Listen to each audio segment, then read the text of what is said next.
A palavra de ordem é fidelidade. A derrota da medida provisória do IOF foi um golpe duro e o governo reagiu. Está em curso uma reorganização política nos cargos de confiança que atinge principalmente os partidos do Centrão. A demissão de indicações do PP, PSD, União Brasil e Republicanos foi o pontapé inicial para recompor a base de apoio do governo que fez a lição de casa. Os votos e as ausências foram mapeados e os então aliados que votaram contra vão ser substituídos em ministérios estatais e superintendências federais em todo o país. Foram 195 votos contra a MP do IOF e 67 ausências. E é nesse grupo que o governo aposta para recompor a sua base. A neutralidade foi vista como um sinal político de cautela para o Planalto, não de ruptura. E dá para apostar numa reaproximação. As primeiras demissões foram os apadrinhados pelo Centrão na Caixa Econômica Federal, Codevasf, IFAM, DENIT e Agricultura.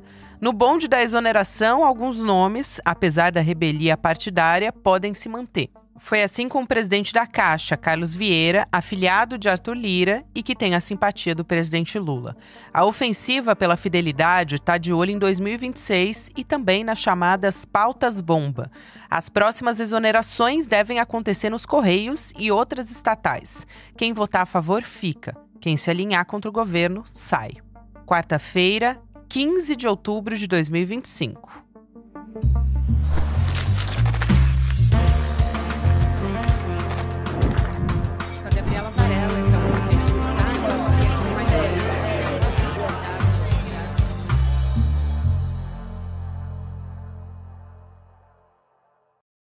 Olá, seja muito bem-vindo, seja muito bem-vinda. Esse é o Videocast em Detalhes que está começando. Eu sou a Gabriela Varela e aqui de segunda a sexta-feira a gente analisa uma temática, uma notícia importante do momento.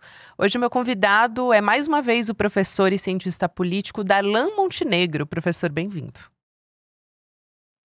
Obrigado, Gabriela. Sempre um prazer. Prazer é todo meu, professor. Vamos começar dando uma olhada nessas últimas decisões do governo federal. A ministra das Relações Institucionais, a Gleisi Hoffmann, tem o aval do presidente Lula nesse momento para fazer uma faxina no governo. E está fazendo, daqui a pouco eu vou citar alguns desses cargos, mas a justificativa é que não faz sentido que deputados, que parlamentares votem contra o governo sistematicamente, não é algo novo que a gente está falando, e eles permanecem com cargos federais. Todo mundo sabe disso, como eu estou falando aqui, absolutamente não é algo novo. Porque só agora a gente está vendo esse pente fino acontecer, professor. Então, a votação da semana passada, em que o governo foi derrotado acerca dos impostos e tal, assim, não era uma votação qualquer. Assim, faz sentido imaginar que o governo tem uma certa tolerância por conta do fato de que o Congresso é um Congresso hostil, um Congresso no qual o governo é claramente minoritário, então que o governo tem alguma tolerância com eventuais infidelidades, digamos assim. Qual é o problema da votação da semana passada? A votação da semana passada ela significou um aperto orçamentário violento no governo para o ano que vem. E isso esse aperto não é um aperto gratuito, né? Tem uma razão para que esses deputados tenham tomado essa posição. E a razão é que é necessário apertar o governo eleitoralmente, né? Então, quando você toma uma posição como essa, você está cruzando o Rubicão, né? Você já eu estou votando aqui uma coisa porque é importante para a minha base, ou é importante para os financiadores. É uma situação em que esses parlamentares, eu não vou dizer o Centrão, porque não é o Centrão todo, mas esses parlamentares do Centrão que têm cargos no governo, eles dizem, nós vamos trabalhar para o governo ser derrotado no ano que vem. Estamos fazendo isso agora, nesse momento. Você está fazendo isso. Assim, que eles façam isso no ano que vem é normal. É normal você ter composições que sustentam o governo e que essas composições elas se desfaçam no período eleitoral, porque o presidencialismo de coalizão, que ainda resta do presidencialismo de coalizão, eu acho que ainda resta bastante coisa, ele trabalha exatamente dessa forma. As pessoas, os políticos, eles apoiam o governo durante o período de governo e depois vão disputar as eleições e quem ganhar vai compor com os setores próximos que ficaram de fora. Mas O que esse pessoal resolveu fazer agora foi antecipar a ruptura. Assim, eles já tinham anunciado, né, assim, o União Brasil e outros partidos anunciaram o desembarque do governo. Inclusive, quem ficou no governo está tendo problema porque ficou no governo. Essa votação ela foi um passo além de anunciar o desembarque. Essa votação foi uma iniciativa no sentido de provocar a derrota eleitoral do governo no ano que vem. Ora, se você já está trabalhando para derrotar o governo, você não pode estar no governo. Isso parece bastante óbvio. Então, acho que o Lula estabeleceu aí digamos assim, botou o sarrafo nessa altura. Assim, daqui, não mais. Esse é o limite. Esse é o limite e olhando um pouco para essas demissões, até o momento, porque o governo está fazendo um levantamento ainda desses deputados que votaram contra o governo, relacionando com os cargos, não é uma conta simples, né, professor? Porque tem cargo que já está prometido, etc e tal. Mas a gente sabe até agora que houve demissão de aliado do presidente do PP, Ciro Nogueira, na Caixa, afiliados do presidente do PSD, o Gilberto Kassab, também no Ministério da Agricultura, irmão do líder do União Brasil, o Pedro Lucas, do IPHAN, que é o Instituto do Patrimônio Histórico e Artístico Nacional. Tem uma vice-presidência da Caixa que também estava na mão de bolsonaristas, do PL, na verdade, do Bolsonaro. E o MDB e o Podemos também já perderam cargos. E tem outros órgãos que estão sendo alvo de pente fino também. Denox, DENIT, Correios, IBAMA, CONAB, CODEVASF, até Petrobras também.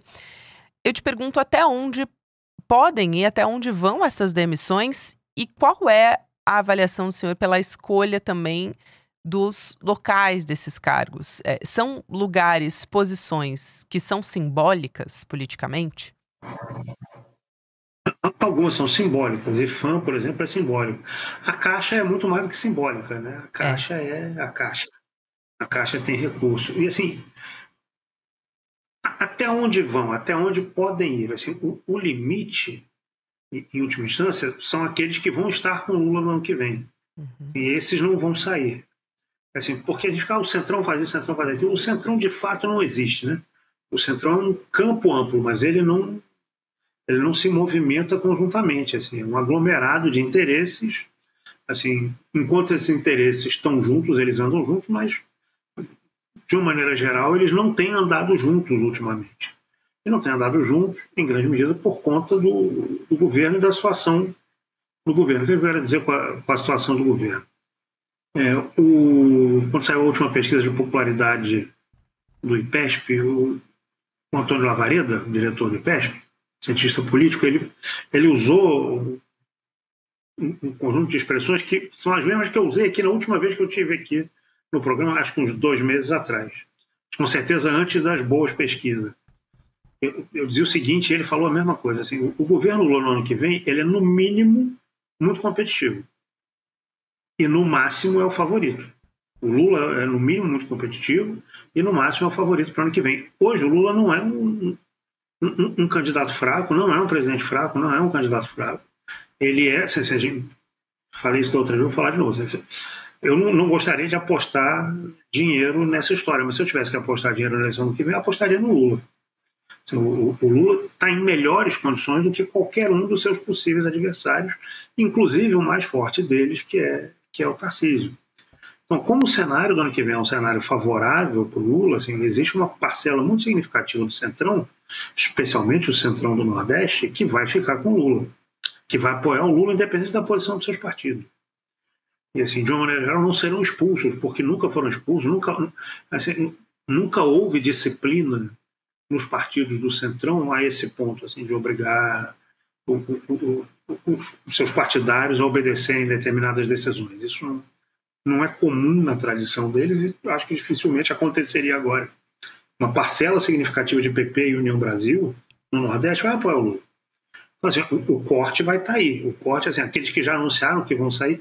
E repare, assim, o governo deu sinais, inclusive, de que assim, se quiser voltar, pode voltar. Mas tem que mostrar compromisso com o governo. Assim, por que esse sinal está sendo dado? Porque progressivamente a situação do Lula está melhorando. Assim, quanto mais o tempo passa, mais os sinais vão dando conta de que Lula é o candidato mais bem posicionado para o ano que vem. E tem gente que quer estar com o mais bem posicionado de qualquer maneira, por várias razões que a gente pode, inclusive, comentar aí. Sem dúvida. E quando a gente olha para essas pesquisas, dá para perceber, para visualizar que o presidente Lula venceria com folga todos os adversários num segundo turno. E ele já falou publicamente também que quer concorrer no ano que vem, enfim, todo mundo já sabe disso, e que é o candidato viável para 2026. Ele disse até uma frase emblemática que gerou repercussão faz mais ou menos umas 2 semanas, foi um pouco antes dessa história da MP do IOF. E até eu trago isso para perguntar o quanto isso se soma ao cálculo que o governo tem que fazer. Por quê?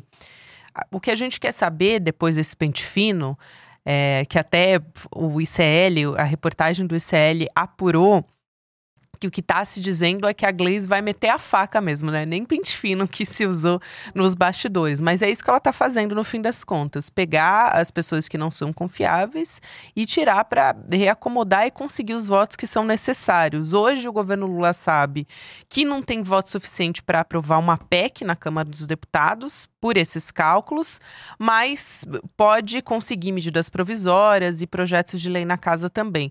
E esse cálculo está sendo feito dentro do Ministério das Relações Institucionais também, né? O governo tem uma base assegurada, segundo esse cálculo, de 190 votos e precisa aumentar essa base. Então, para ter uma margem de segurança ali, o cálculo do Ministério é de que, para metade mais um da Câmara, seriam 12 deputados para conseguir pelo menos mais 20 votos ali, né? Na verdade, o Palácio do Planalto teria que buscar para ficar com uma margem de segurança.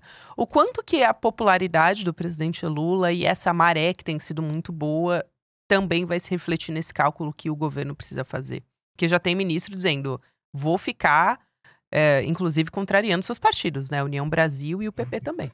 Uhum. Então, a verdade é que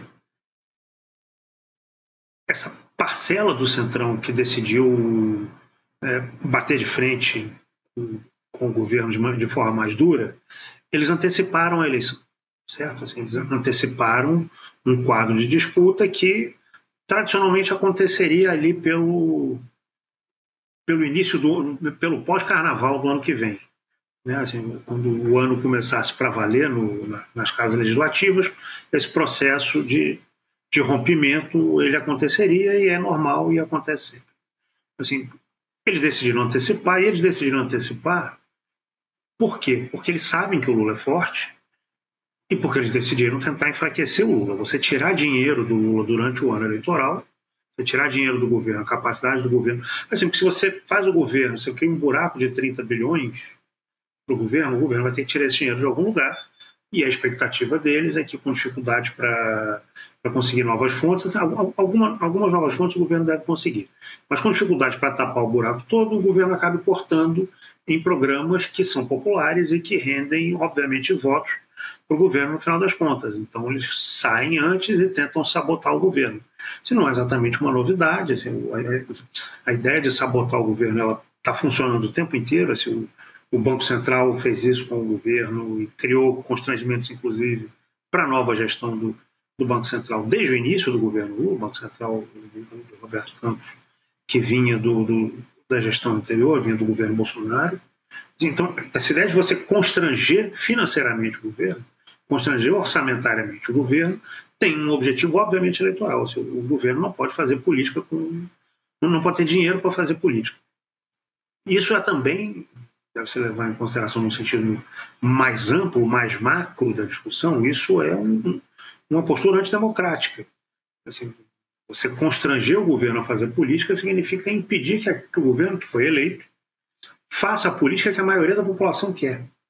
Você não deixa a política que atende aos interesses da maioria da população ser implementada. Por quê? Porque se ela for implementada, o presidente vai ser reeleito e aí ela vai ser implementada novamente e o que esses caras querem é controlar o orçamento para fazer política para o outro lado, para o lado minoritário da população. Isso é muito óbvio, né? Isso a gente já sabe faz muito tempo. Isso, e professor, trazendo aqui essa questão do orçamento. Primeiro eu quero te perguntar, como que o governo pode compensar essas perdas de arrecadação? E aí tem uma nova investida por parte do governo que está sendo muito alinhada com os parlamentares da base, que é mirar, por exemplo, grandes empresas e bets. Inclusive as bets, elas estavam nessa negociação da MP, o relator negociou deixar fora e nem assim conseguiu aprovar. Mas o deputado Rogério Correia até conversou com o ICL, conversou com a nossa reportagem, com a Manuela Borges, e disse que a intenção é diminuir a renúncia fiscal, porque são 800 bilhões de reais por ano em incentivos fiscais. E tem até uma dobradinha, isso surpreendeu muita gente, mas a política é assim, com Kim Kataguiri para apresentar ao plenário, em regime de urgência, dobrar o valor da taxação das bets. Então, no fim das contas, essa proposta, que já tinha, inicialmente, ela aumentaria a taxação, mas não era tanta coisa, agora tem até um projeto à parte que pode ser maior ainda. Qual que é a viabilidade disso acontecer, imaginando que tem um lobby muito forte nesse sentido, principalmente em relação às bets? Tem muito parlamentar alinhado com elas também, mas publicamente é mais difícil, enfim, se colocar a favor publicamente, claro, porque não vai pegar bem para a população, né? A impressão que eu tenho, pelo que eu não sou nem de longe especialista em tributação, coisas parecidas, pelo que eu acompanho, o governo insinuou algumas possibilidades de tratar, através de outros mecanismos, setores que já estavam dentro do projeto que foi derrotado na semana passada, assim. Iniciativas relativas ao sistema financeiro, iniciativas relativas às bets e tal. Assim, eu acho que as bets são uma boa aposta. Eu acho pouco provável, assim, de novo, não sou especialista em tributação e orçamento, mas eu acho pouco provável que o governo consiga recuperar todos os 30 bilhões. Ele vai conseguir recuperar uma parte disso, talvez até a maior parte. Me parece que as bets são uma boa aposta, politicamente falando, por conta do desgaste de imagem, né? As bets não são empresas muito bem vistas pela população, né? Assim, então, acho que essa talvez sem nenhum trocadilho, a palavra veio naturalmente, essa é a melhor aposta do governo, digamos assim. Acho que politicamente faz sentido, né? Agora, de novo, assim, mesmo com a parceria com Kim Kataguiri, assim, o governo vai depender não apenas de articulação, mas da capacidade de criar um clima político favorável, né? Assim, isso significa que esse tema ele tem que ganhar força nas redes, principalmente, para que os parlamentares se sintam constrangidos. Porque se eles não se sentirem constrangidos, é só a gente ver o que aconteceu durante a CPI das bets, né? Assim, de uma maneira geral, os parlamentares, com exceções, as exceções em geral foram os parlamentares de direita mais próximos do governo, mas tirando essas exceções, a direitona toda, o centrão todo, foi muito leniente com as bets e com seus representantes e com o pessoal que faz marketing para as empresas de apostas. Então, se não houver esse sentimento de pressão, e de novo, a pressão ela é relacionada, ela é tanto mais forte quanto mais próxima a gente está do período eleitoral. Então, assim, de fato, se essa pressão acontecer, eu acho que o governo ganha essa, mas tem que ter repercussão pública. Sem repercussão só com articulação política, eu acho pouco provável. Eu acho isso muito interessante, professor, porque essa é uma pergunta que eu queria te fazer, o quanto tudo isso tem que estar alinhado com pressão popular. Porque, no fim das contas, a aprovação da isenção para quem ganha até R$5.000 por mês foi uma pressão que veio por parte da população, junto com a escala 6x1, junto com outras pautas progressistas, né? E quando a gente olha para esse cenário agora, já tem alguns testes para saber qual é o termômetro depois dessa reorganização, desse pente fino que o governo está fazendo. Então, a base aliada já está calculando enfrentar um primeiro desafio nessa semana, nessa quinta-feira, que é votar o projeto de lei de diretrizes orçamentárias. E tem também a oposição prometendo derrubar os vetos do presidente Lula no PL da devastação. Além de perguntar se essa vai ser a prova de fogo, o quanto também uma pressão popular no sentido do PL da devastação, que é uma pauta que tem muito apelo, e a gente está num ano de COP30 também, poderia instigar, talvez, os parlamentares a se sentirem, talvez, menos... Como é que eu vou dizer isso? Mas não votarem contra a população tão descaradamente como já fizeram esse ano, né, professor? Serem mais constrangidos, né? Exato. Então, eu diria que, na verdade, assim, o que a gente vai ter é o teste de fogo para capacidade de mobilização da população. Uhum. Porque, assim, a gente, nas redes é uma coisa, mas mesmo nas redes, assim, eu vou falar, vale para as duas coisas. Assim, a gente não via manifestações progressistas tão massivas na rua há muito tempo, né? Agora, assim, não foi só a questão da isenção dos 5 mil, né, e da taxação das grandes fortunas. Assim. Foi a primeira vez em muito tempo que a esquerda foi às ruas em torno do tema da corrupção, né? Com a corrupção, a denúncia da corrupção do nosso lado. Né? Assim, a questão central para que houvesse mobilização assim, daquele tamanho, com aqueles artistas. Muitos daqueles artistas não apareciam em uma manifestação de esquerda há muito tempo. Alguns sim, né? O Chico Buarque, sempre. Caetano e Gil também recentemente tiveram, mas muita gente que estava ali não só apareceu porque tinha a PEC da blindagem envolvida, né? A PEC da blindagem, ela, na minha leitura, foi o principal gatilho de movimentação das ruas. Assim, não estou dizendo isso para desmerecer as mobilizações, mas para dizer assim, nós não podemos confiar que nós recuperamos a nossa capacidade de mobilização como nós tivemos um dia nos anos 80, nos anos 90. Assim, isso não está claro ainda. Assim, então, você tem uma prova de fogo que é a nossa capacidade de continuar. Pode ser que esse momento da PEC da blindagem tenha criado novas condições, um novo ímpeto, um novo momento, né, para as mobilizações num sentido progressista mais amplo e que não estejam ancoradas exclusivamente no tema da corrupção. Mas aí vamos ver, a devastação vai fazer diferença? Assim, vai ter mobilização em torno disso, contra a derrubada dos votos, dos vetos, desculpa, vai ter mobilização exclusivamente em torno de temas de distribuição de renda? Assim, se a discussão sobre a isenção do imposto de renda tivesse sido pautada sozinha. A própria oposição, né, se arrepende de ter juntado as duas discussões temporalmente falando, né? E ainda mais junto com a anistia, que também não contribuía muito do ponto de vista da construção de uma posição hegemônica para eles em torno desse conjunto de temas. Nesse conjunto de temas, eles ficam mal. Eles tinham que ter trabalhado esses temas isoladamente. Eles trabalharem juntos nos ajudou. Assim, a PEC da blindagem ajudou a alimentar as outras questões. A direita, para o ano que vem, está numa situação muito complicada, né? Assim, então, nós podemos realmente estar reocupando o terreno do debate público, que sempre foi muito mais nosso do que dos conservadores. Assim, eles tomaram isso durante, mas para o ano que vem a situação deles não é uma situação das mais favoráveis. Assim, pelo contrário. Eles têm dificuldade para definir eles têm dificuldade para definir o candidato. Qualquer candidato, a princípio, perde para o Lula. Isso é uma primeira questão.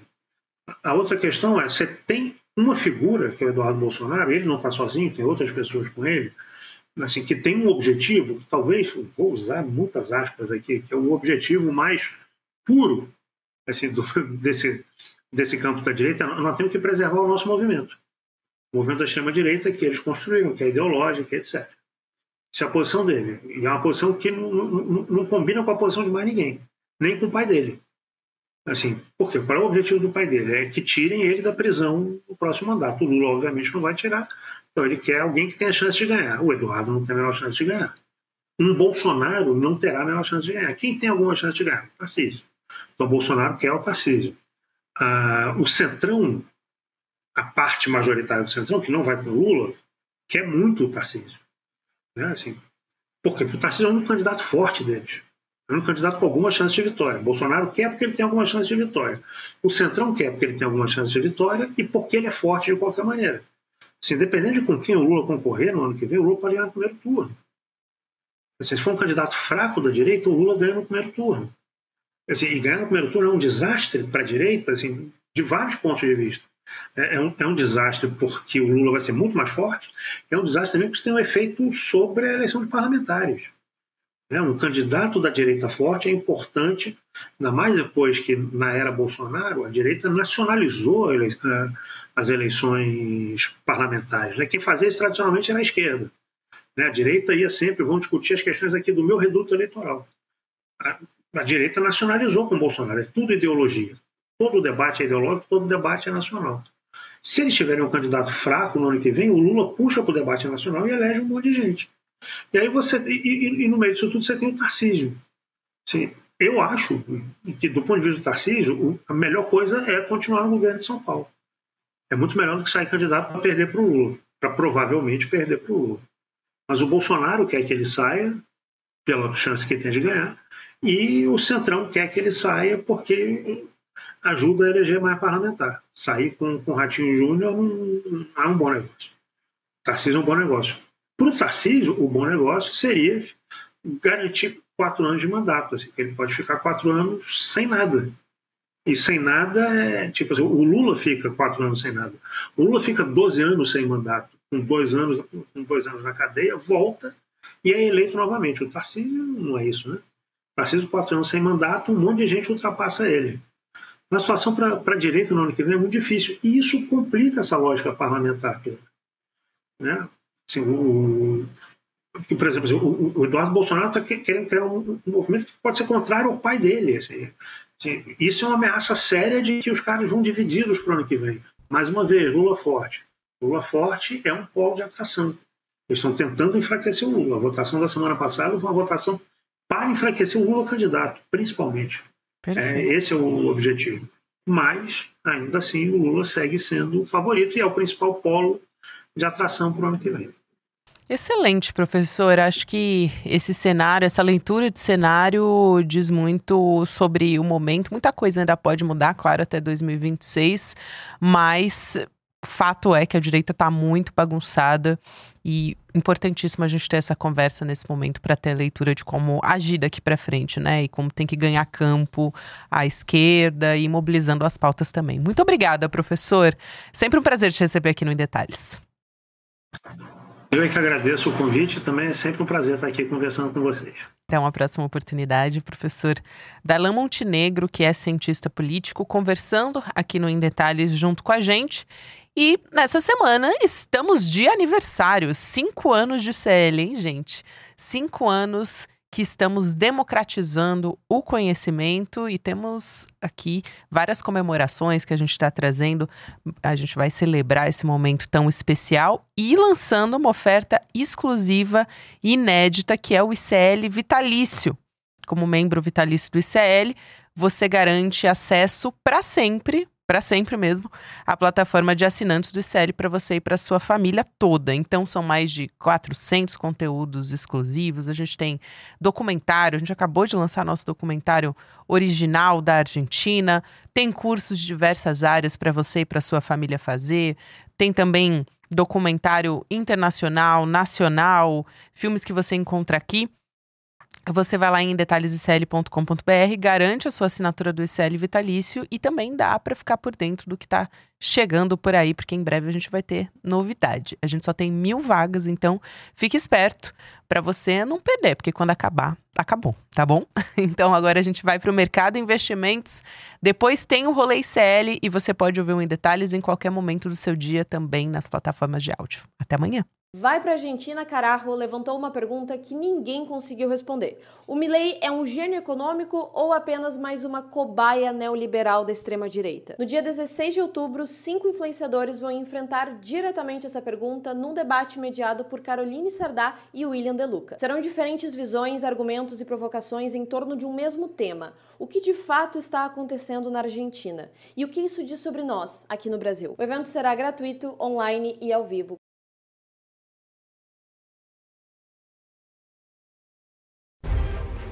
Olá, olá, olê, olê, olê, olá. Eu sou o Lindener Pareto, historiador, e tenho um convite especial para vocês para acompanharem o Provocação Histórica aqui nos canais do Instituto Conhecimento Liberta. Toda quarta-feira, às 7 da noite, logo após o ICL Notícias segunda edição, convidados e convidadas que ajudam a gente a pensar o passado, a criticar o presente e a projetar alternativas de futuro para um Brasil diferente, para um mundo diferente. E se no cotidiano dificílimo do trabalho você perdeu o episódio inédito, não se preocupe, você pode assistir também toda quinta-feira a reprise, logo após o Rolê CL, ao 12h30. Venha pro Provocação Histórica.